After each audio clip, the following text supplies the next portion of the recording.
현실주의를 지지하는 모두가 완전히 똑같은 생각을 가진 사람들일까요? 그것은 아닙니다.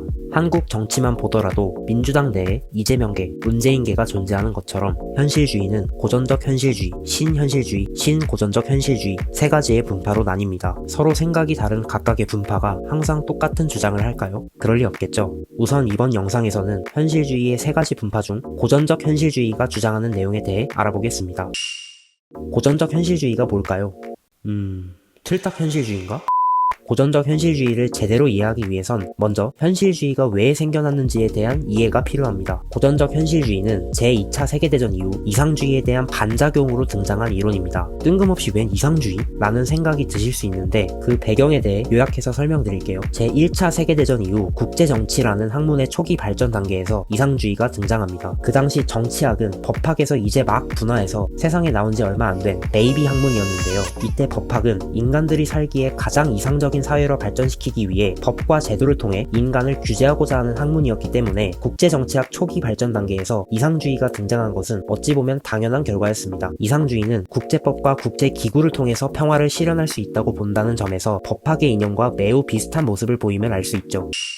하지만 지구에는 제2차 세계대전이라는 비극이 찾아왔고 전쟁이 끝난 후 현실주의자들은 이상주의가 인간의 본성 그리고 국가 간의 관계를 너무 낙관적으로만 바라봤으며 현실과는 거리가 먼 법적, 도덕적 측면에만 신경 썼다며 비판하였습니다. 특히 당시 현실주의자들은 인간의 권력 추구 본성을 강조하였으며 이들이 주장했던 현실주의를 우리는 고전적 현실주의라고 부릅니다. 고전적 현실주의의 대표적인 학자로는 한스 모겐소가 있습니다. 모겐소는 국제정치를 국가의 이익을 위해 권력을 두고 벌이는 투쟁이라 정의하였습니다. 왜 그렇게 정의하였을까요? 모겐소는 인간이 이기적이며 타인과의 협력보다는 자기들의 이익이 최우선이기 때문에 그 어떤 다른 사람들보다도 자신이 더 강한 권력을 갖길 원한다고 보았습니다. 이러한 본성 때문에 인간은 지속적으로 자신의 권력을 증대시키기 위해 노력한다고 주장합니다. 이를 우리 사회에 대입해볼까요? 권력을 돈으로 치환해서 보면 아주 단순합니다. 우리 모두가 다른 사람들보다 돈을 조금이라도 더 많이 벌기 위해서 끊임없이 노력하는 것과 같은 이치인 것이죠. 국가도 결국 태어나면서부터 이기적인 인간들이 한가득 모인 집단이기 때문에 인간과 국가의 본성은 별 다를 바 없다고 보았습니다. 즉 인간이 권력을 얻을 수만 있다면 별의 별짓을 다 하는 것처럼 국가 또한 국제정치에서의 권력인 국력을 국가 최고의 목표로 보았으며 이를 키우기 위해 끊임없이 노력하는 것이죠. 군사력 증강, 경제력 향상을 통해 모든 국가들은 강력한 힘을 갖기 위한 노력을 할 것입니다. 이는 그저 인간의 본성에 따른 행동이기 때문에 그러한 모습을 보인다고 해서 이거 완전 악마 새끼네? 이게 아니고 단지 생존을 위한 당연한 행위라고 보았습니다.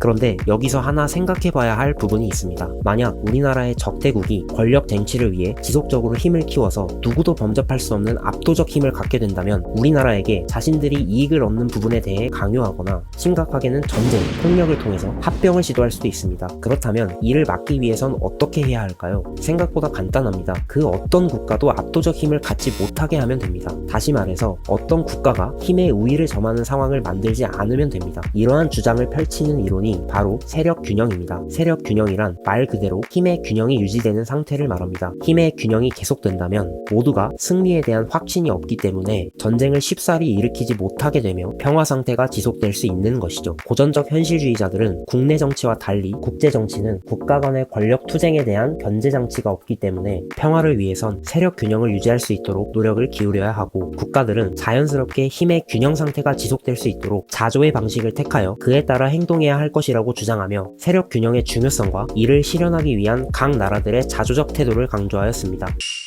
그러나 고전적 현실주의에는 한계점이 존재합니다. 우리가 국제 정치를 분석할 때 인간, 국가, 국제 체제라는 세 가지 요소를 통해 고찰할 수 있는데 고전적 현실주의처럼 인간의 본성이나 국가의 특성으로만 국제 정치를 이해하는 것은 분명한 한계가 있다는 것입니다. 특히 인간의 본성은 모든 인간들에게 적용되며 본성이라는 것은 불변적인 것인데 이것만으로 특정 시기에 특정 사건을 분석하는 것엔 한계가 있다는 것입니다. 그렇게 해서 등장한 이론이 신현실주의로 국제 정치의 구조, 시스템을 강조하기에 구조현실주의라고도 불리는데 이에 대해서는 다음 영상에서 소개해드리도록 하겠습니다. 오늘 영상이 유익하셨다면 구독과 좋아요, 알림 설정까지 부탁드립니다. 시청해주셔서 감사합니다.